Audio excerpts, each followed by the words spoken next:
Welcome back to No Rucks Given. The pressure's on.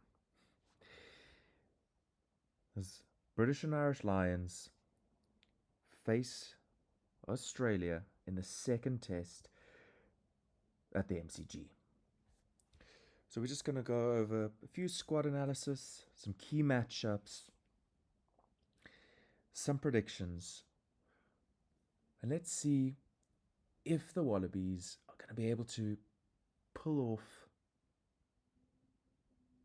that really important win in the second test to take it to the third test. Right, so Australia's made some changes. Three big changes. Will Skelton is back. Ravelatini. And David Parecki.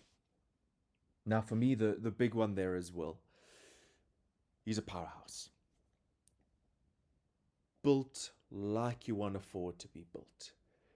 Massive guy. He really puts in the hard work. He's captained his country. And he really wears his heart on his sleeve when he plays. Some issues I might see with the slightly changed Wallabies squad is going to be in the lineouts. Will's not really known for his line out jumping. I mean, he's a big unit to try and get up in the air, so that's where the Lions, I think, will try and capitalize. But I think the scrums are going to be an interesting one. We'll get to a bit more of what the British and Irish Lions are putting out there, but I think if the Wallabies want to take this game by the scruff of the neck, they've got to play some big bruising rugby up front, and then allow that backline that I mean, and we saw glimpses of them in the test last weekend, are phenomenal. So it needs to start with the forwards. Some line changes. Um, yeah, it's an interesting one. I mean, Aki is in for unfortunately the injured Tuapalato, and that's a bit of a shame. Um, and I hope there's some cohesion there. So I mean, I've seen a lot of people talking about it, and I think Farrell himself, good old Andy Farrell, has been speaking about it a lot because they have such a limited time to come together as a team, and they come from different structures, different countries. They try and keep their units together. So whether it's the front rows together, the locks together, their center pairings together, just to get that cohesion. They're not going to have that this weekend. Um, with Aki coming in, and I think that's gonna be something to watch. Now, take nothing away from Bundyaki. He is a phenomenal player and can play for any team.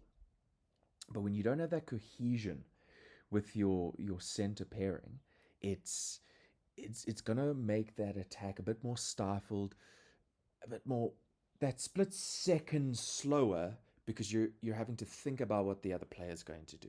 It's not as instinctive as it potentially can be. And then obviously a big name that's that's coming in is Farrell. Love him or hate him, and I'm making a video on him um, for tomorrow. So love him or hate him, he's a phenomenal player. Now, whether he should be in the British and Irish Lions squad or not after his performance this season and since the World Cup, he really hasn't been on top form. That's going to be the next question. But played well earlier this week, captained them. So let's see what he can do. Is it nepotism? Is it there on merit? Are there other players that should have been called up? I mean, that's something I'd love to debate with you guys in the comments. Right, so as I said earlier, it's the forward pack showdown. You got Andrew Porter coming in. We know what he is like. If you've watched any of his rugby, he truly, truly plays that bruising style of rugby. So this is where I think the game is going to be won. It's in that forward pack.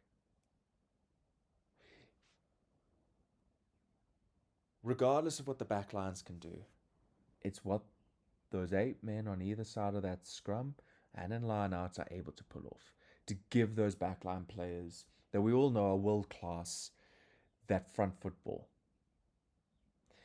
So for me, it's a big, big one to watch. I mean, you've got Porter in the front row, Chesham in the second row. You've got Tom Curry, Ty Byrne, Jack Conan for the Lions. They're gonna want to be up front. I mean, Tom Curry is a breakdown specialist, and I don't think he's going to play any different to how he plays for England. He's really going to put Australia on the back foot if he can. So those forwards with Will, hopefully they can get up to the task and the challenge. The next one is obviously the Battle of the Tens. You've got arguably a Scottish legend now, Finn Russell. He creates magic out of nothing. I've watched him play so many games, and every time I am watching, I fear for the other team when he has the ball in his hands.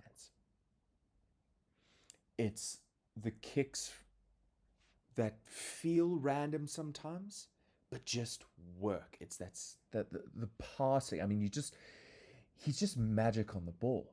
I think there's not a lot of teams that could argue that he wouldn't be their first choice. With how he plays, if you think about, he plays for Scotland, who hasn't always had the greatest teams over the years. If he was playing for a New Zealand or for a South Africa, I mean, just imagine his career then compared to what he's already been able to do. And then you've got the young gun, Tom Lane. He's awesome. He's flashy. He seems really confident. I mean, last weekend he seemed really confident on the ball. A few hiccups here and there, but I mean, he's got 5 tests now. So he doesn't have that experience of international rugby. So I think he's going to be one to watch out for, just like a Sasha Feinberg and Ngomazulu or Amani Libak or Bowden back in his day, Bowden Barrett. He's going to grow into this. So is it the level-headed magic man, or is it the young gun who's going to take this game in their hands? If their forwards give them the front ball, that's all you can ask for. So the impact players, who needs to play well for either team to be able to do anything? So I spoke about Tom Curry, and I've spoken about Will Skelton. Those to me are the two big boys in those packs, outside of the front rows, that need to do something. Carrying the hard yards, jackling over the ball, anything like that. That's what they need. I mean, let's not forget about the Lions' depth. You got Owen coming off the bench, Blair Kinghorn, Jack Morgan. The Wallabies are going to have to play a full 80 minutes. And when those substitutes come on, the likes of Tate McDermott or Ben Donaldson, they're going to have to continue those hard yards that they've already put in to try and get to the end of that game. I think it's going to be a full 80 minutes. And I think it's going to be tighter than we thought. To be honest, the first test was tighter than I expected. Now you can't take a lot away from some of the early games in the Lions test, but they are playing provincial sides. They're not an internationally studded team. They're not a full Wallabies squad. Yes, they had their Wallabies playing for them, but they just blew them out of the water. So I think the Wallabies really stepped up in the first test, and I think they'll be happy with their performance. There were a couple of times where I thought it was going to go either way. Initially, I thought, there we go, Lions are going to take this very comfortably. But that second half grunt is what brought them through. So substitutes are going to be key for 60, 80, 40 minutes, however long those players are playing for. They've got to put everything on the line. So, predictions. You can see it on screen. I think the Lions are going to take it by 8, 24-16.